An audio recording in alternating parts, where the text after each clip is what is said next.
It's your Miss Bright Time with everything amazing. Two, and more two. My thought today is managing other people. I think about other people and I try to change behavior. And then they will not change. Have you noticed? You could think of that one person. He comes to mind, she comes to mind. And now you have a fixation, obsession, a hyper-focus, awareness. And then you go into a mood inside.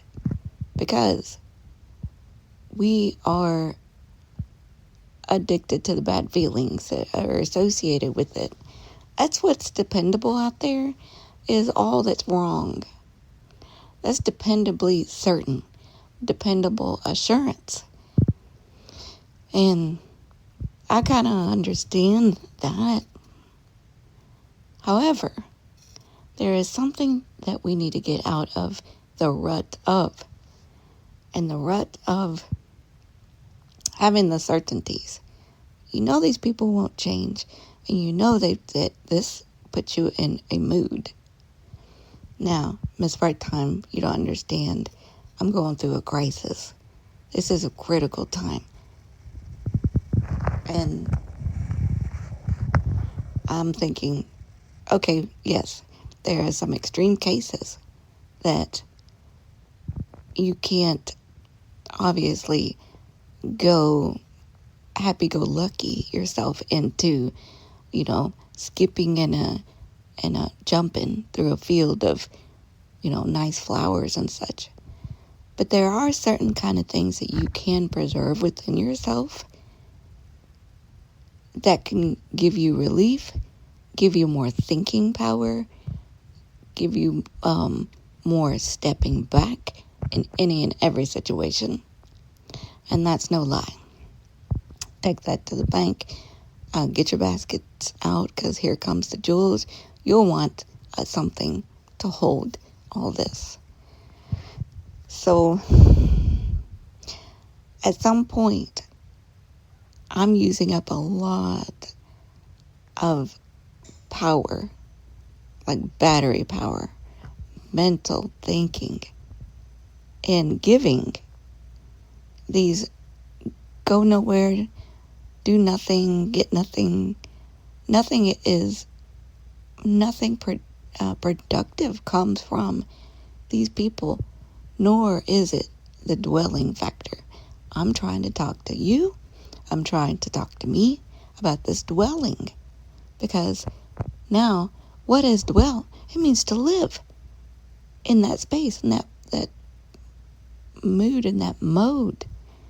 That mood and that mode, it is getting you nowhere. It's getting me nowhere. And it is not making me in a power of position to have good thinking, perspective, and clarity. So we all gravitate towards how to think negatively of things, of people, of circumstances. But I think of that one frustrating person, and I go, I was given one life, and that person, insert the name, my people, they just won't listen. They just won't budge. Can you believe that? The audacity, the arrogance, the ego. Okay, what are we doing? Well, in dwelling mode. And that dwelling mode is the dangerous ground. It's time to elevate and inspire yourself in a different kind of way. Inspire yourself not to think the best of them, but to take that energy and that focus and take a redirect, purposeful, mental elevation action. Because you have become ineffective. And in a sense, you become like them too. Because now you're the same as them, making and placing good energy into empty places. You're pouring good you and your good thinking, and I don't know what kind of professional you are. You could be such an academic, or you have such discipline, and you have built yourself up and created a you that came from nowhere.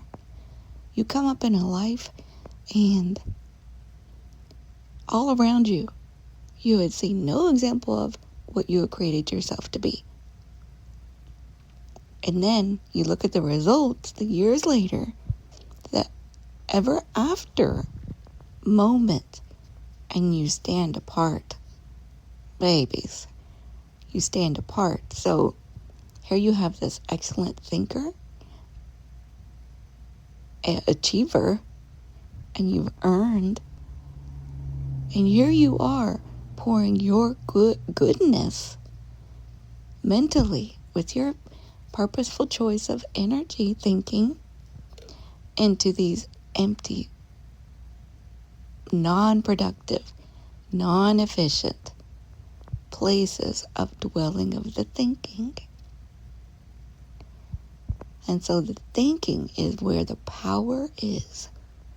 And so if you have placed your very potent, concentrated, wonderful self, soul essence into something that will not bring you something back.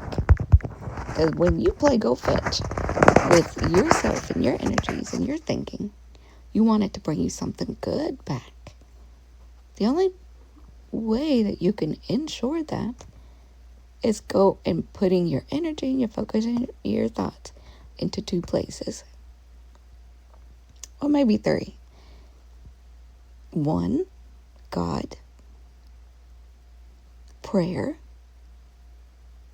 2, yourself, and where you're going to direct your body to. How you're going to tell your body to function.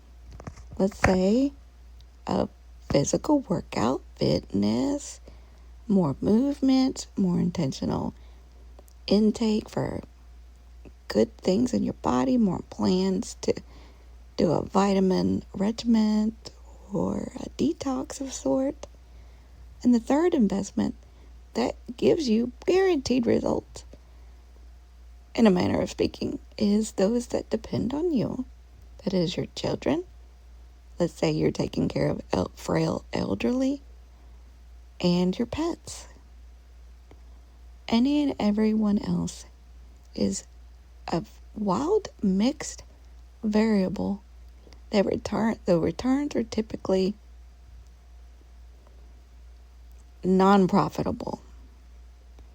And we're out here trying to invest ourselves into higher, more guaranteed results.